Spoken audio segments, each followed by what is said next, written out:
there, I'm Shannon. I'm a hairstylist here in Central Florida, and oftentimes I get clients coming in that are having some scalp irritation. Now, there's a number of different reasons for scalp irritation. To be sure, you should really always consult a dermatologist.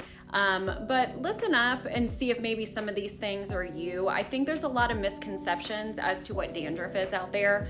A lot of times we think of any time we have white flakes that we have dandruff. There's actually a very big difference between dandruff and dry scalp, and you need to treat them completely differently or else it's just gonna make the problem worse. So dandruff is actually very large flakes, larger, not just like little white snowy flakes, and they're usually oily in nature. So if you're having like oily, almost like scales, that could definitely be dandruff, and a regular dandruff shampoo that kills that overgrowth of bacteria on your scalp is the solution. However, if you are just seeing little white flakes and your scalp is really itchy, dandruff isn't always itchy. So if you're really having a lot of itchiness, you may actually just have dry scalp. And if you're using a dandruff shampoo that's heavily medicated, it's actually gonna make the dry scalp way worse. In that case, if it's truly dry scalp and you're just like itchy and flaky, using a hair oil or hair or scalp oiling is really gonna be good. That would be using any brand, but rubbing like a nice moisturizing oil into the scalp 30 minutes or the night before, depending on what type of oil you use, before you wash your hair. Of course, you're gonna wash the oil off, but it'll help moisturize the scalp. And you would wanna also stay away from products that are heavy on alcohol, such as like root boost sprays, volume mousse, anything topical on the scalp, for example. If you are getting it where your head's actually not just itchy, but painful, there's a lesser known form of dandruff called seborrheic dermatitis. And here in Florida, where it's very humid, I see this time and time again.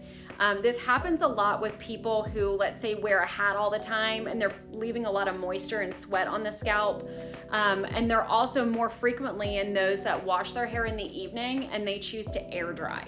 So what happens is if your hair's sopping wet and then you lay down against the pillow, you're trapping all this moisture in here, right? And it's taking fungus that's naturally occurring on our scalps that's healthy for us, and it's creating an overgrowth of that. Effectively, it's adult cradle cap. If you have kids, you might know what I mean. It will start out just being kind of itchy and flaky. Then it'll start to get pretty tender. You can even develop like little sores or possibly if you feel like little pimples on your head. And it can actually create scabs and wounds. So you definitely don't want to leave it untreated. First and foremost, you need to start making sure your roots are dry at least before you go to bed at night. If you are someone who washes at night and lays down with a wet head, once you stop doing that, you're pretty much gonna stop the problem, but you may need a medicated treatment. Now, when you go to the dandruff aisle at any Walgreens, CVS, grocery store, you're gonna see all these options. Usually somewhere hidden in there is this shampoo called Nizoral. It comes in a little blue bottle. What makes this quote unquote dandruff shampoo different is that it's really the only widely available shampoo that has an active ingredient called ketoconazole.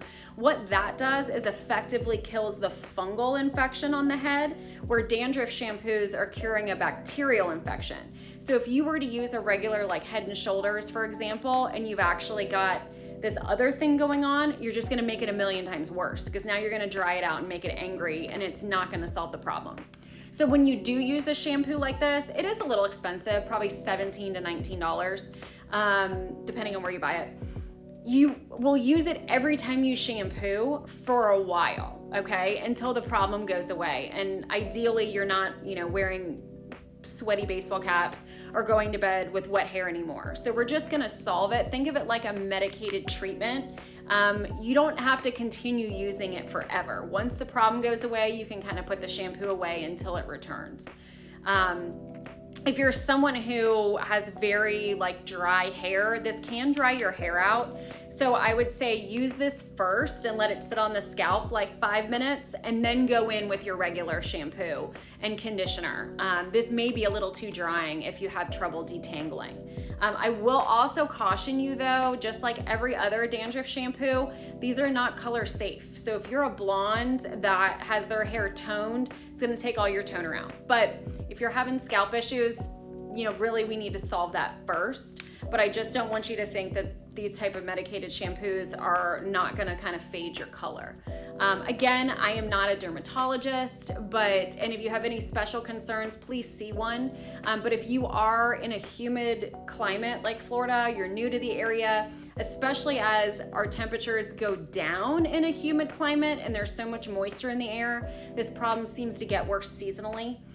So give this shampoo a try. If this does sound like you, feel free to message me with any additional questions, and I hope that helps.